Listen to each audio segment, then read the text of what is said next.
그렇습니다. 10절에서 18절까지는 죽음과 같은 고통과 하나님의 침묵하심이 계속됨에 따라 겪게 되는 시인의 신앙적 갈등, 자신의 솔직한 마음을 토로한 것입니다. 이제 10절에서 12절까지 10절에서 12절까지 한번 또 읽어볼까요? 시작. 주께서 죽은 자에게 귀한 일을 보이시겠나이까? 유령들이 일어나 주를 찬송하리이까? 주의 인자심을 무덤에서, 주의 성실하심을 멸망 중에서 선포할 수 있으리이까? 후감 중에서 주의 기적과 이짐의 땅에서 주의 공의를 알 수 있으리이까? 이러한 본문 말씀은 사람이 죽으면 하나님과 단절되어서 하나님과는 더 이상 아무런 관계가 되지 않는다는 구약시대 히브리인들의 사고방식이에요. 죽으면 끝이다. 죽으면 하나님과도 끝이다.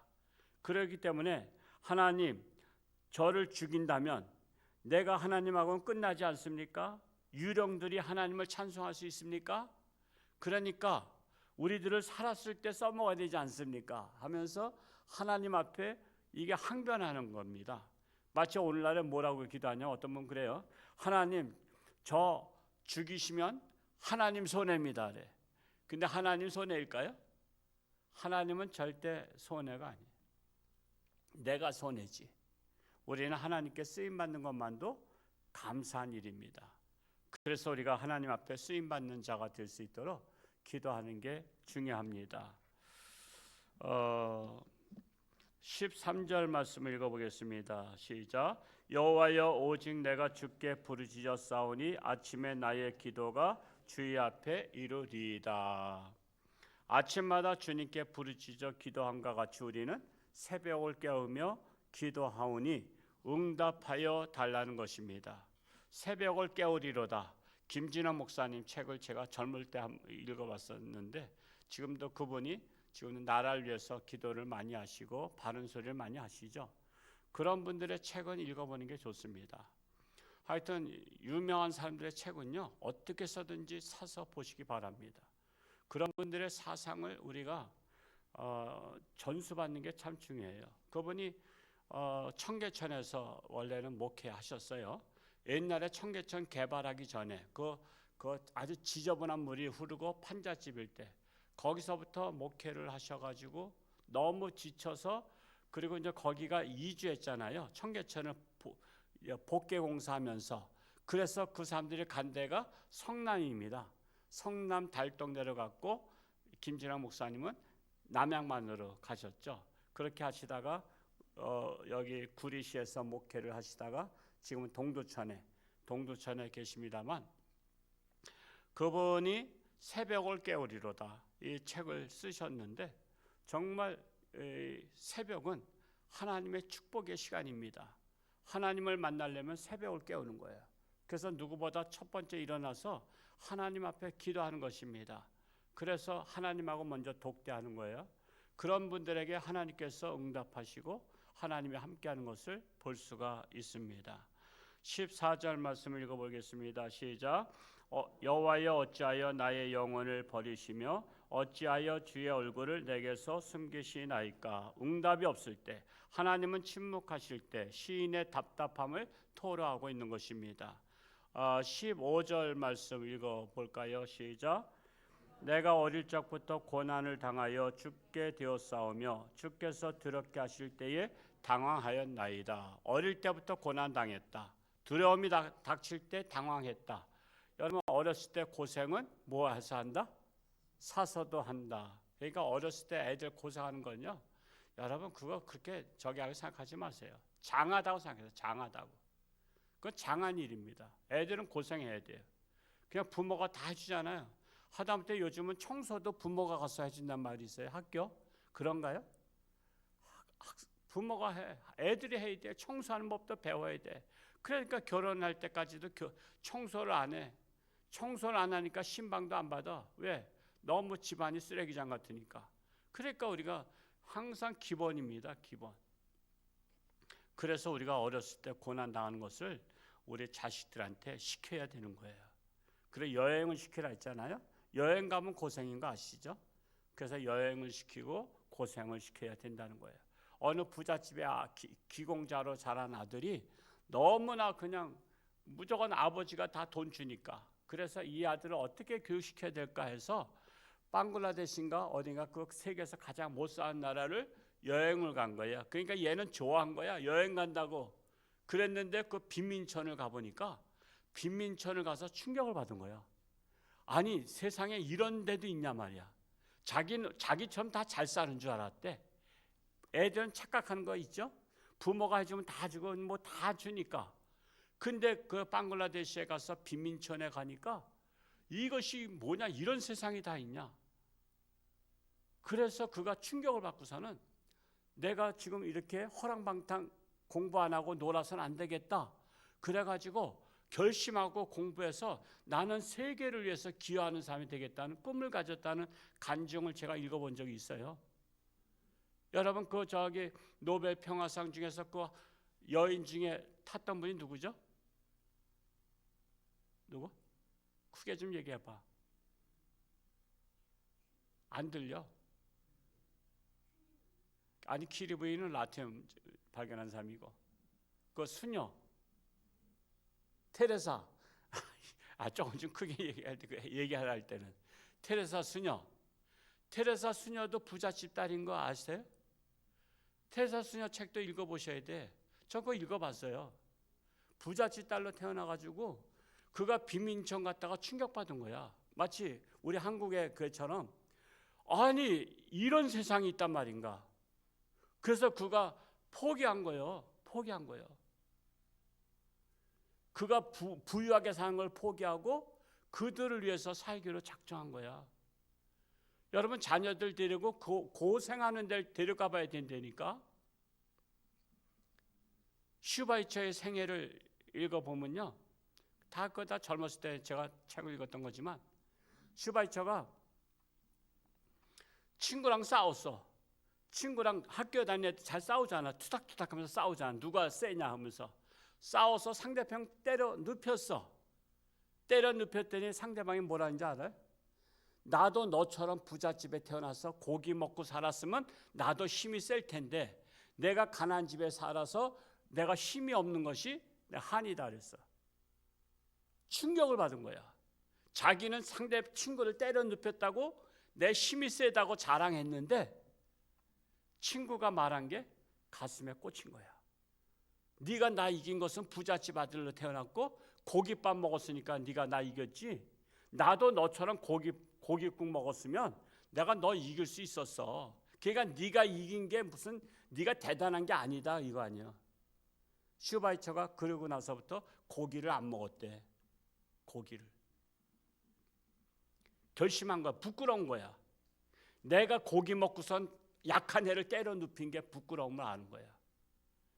그리고 내가 약한 자를 위해서 살겠다고 결심한 거야. 그게. 그래서 그가 의사가 되고 신학 박사가 되고 음악 박사가 되고 박사학위가 3개나 가졌잖아. 그런데도 저 아프리카에 가서 일생을 마친 거야. 일생을. 친구들이 다 말렸지. 야, 네 학벌 가지고 우리나라 따지자면 삼성의료원에 갈 수도 있고 너 업어가. 근데 왜 그 못 사는 나라 가냐.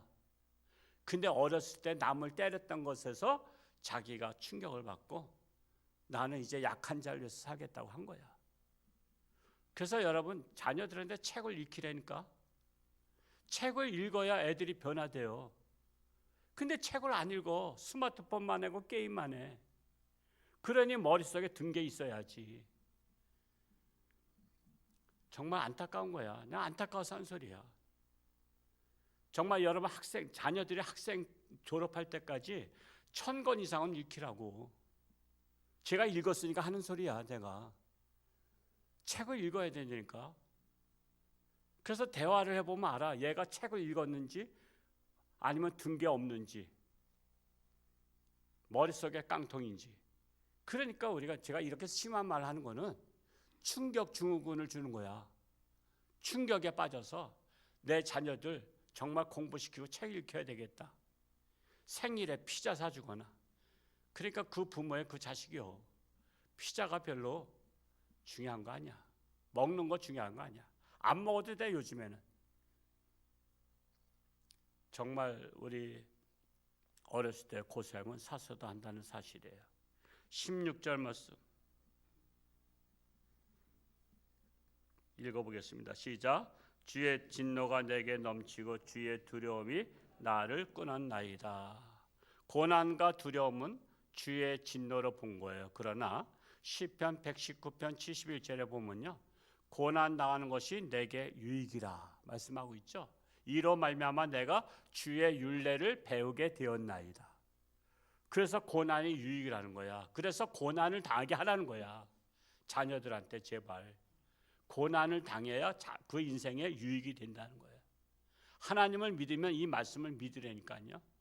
더군다나 로마서 8장 18절에는 뭐라 했어요? 현재의 고난은 장차받을 영광과 좋게 비교할 수 없도다.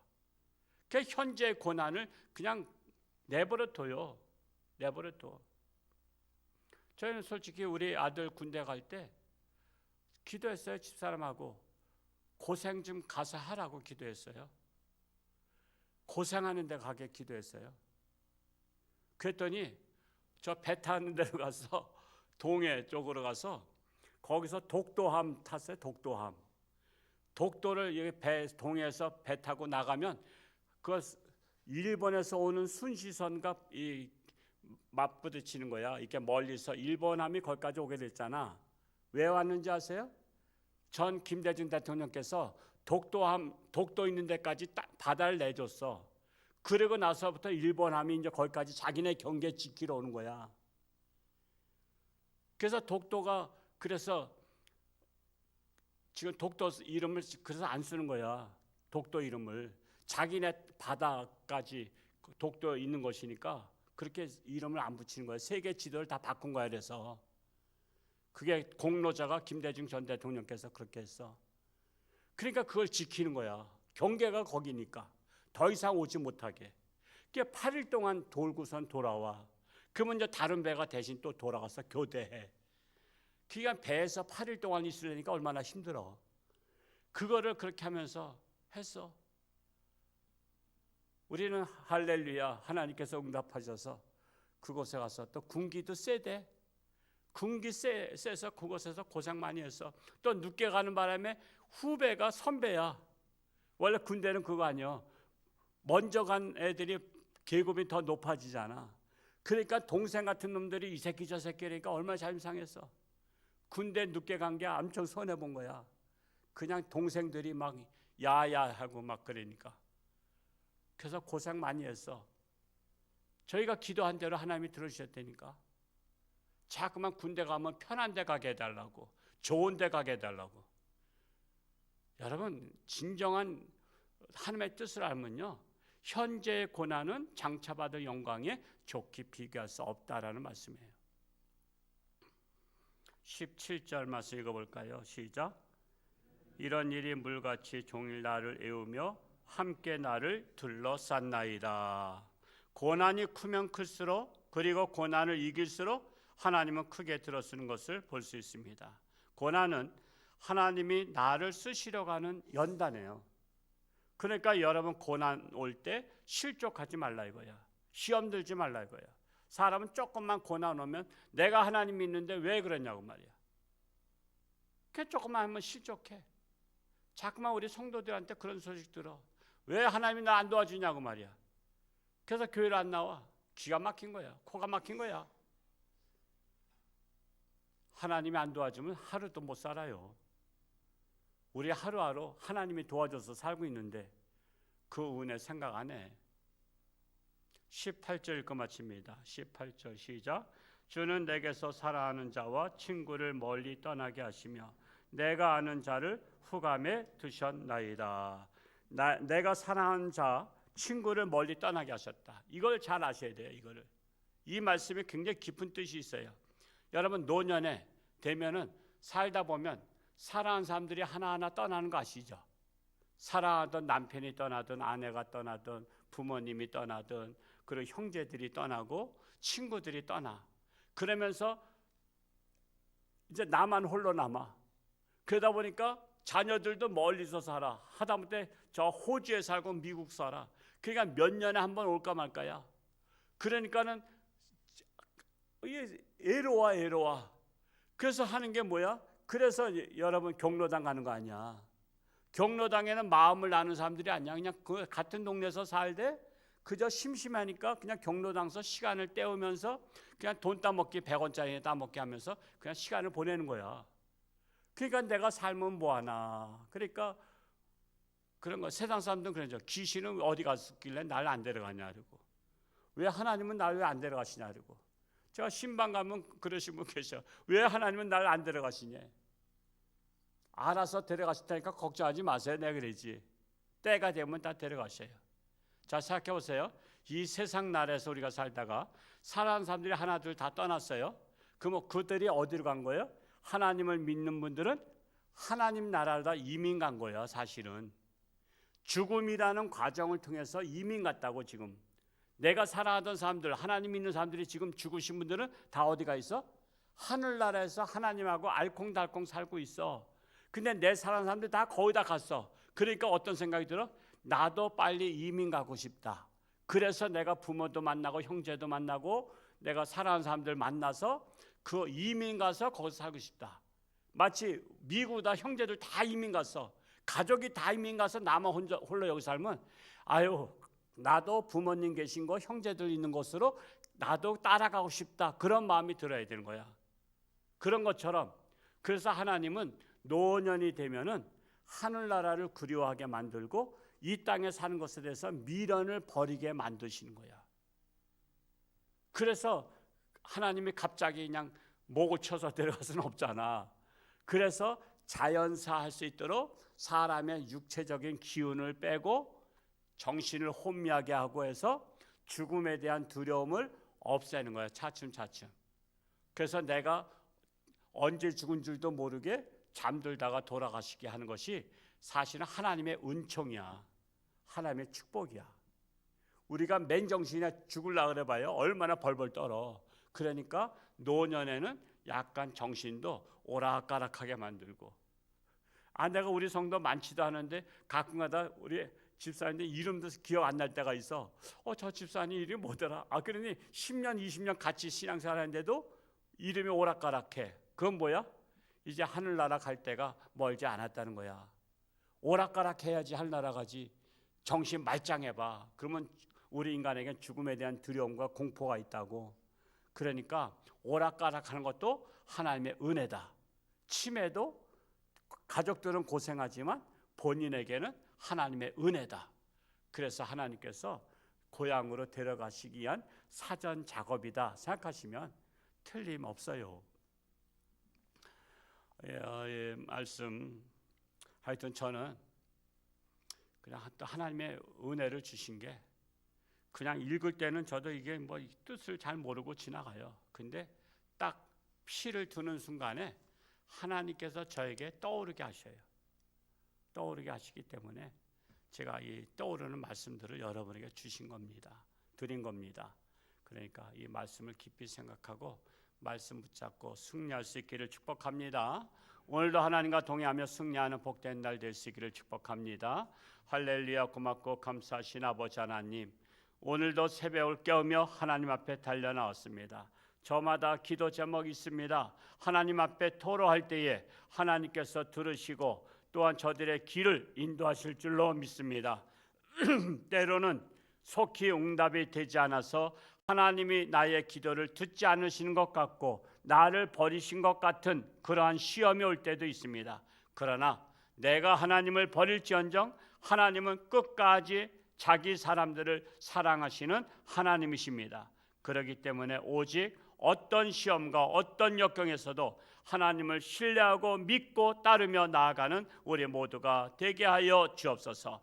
육신의 질병으로 사경 헤매는 사랑하는 교우들 불쌍히 여기시고 능력의 손길로 치료하는 광선을 바라사 깨끗한 받게 하시고 건강해서 하나님 영광 위에 살게 하여 주옵소서. 이 나라 이 민족을 하나님께 맡깁니다. 세계는 전쟁 중에 있습니다. 하나님께 맡깁니다. 하나님 어서 속히 서로 화해하고 평화가 임하게 하여 주옵소서. 감사드리며 예수님의 이름으로 축복하며 기도하옵나이다. 아멘.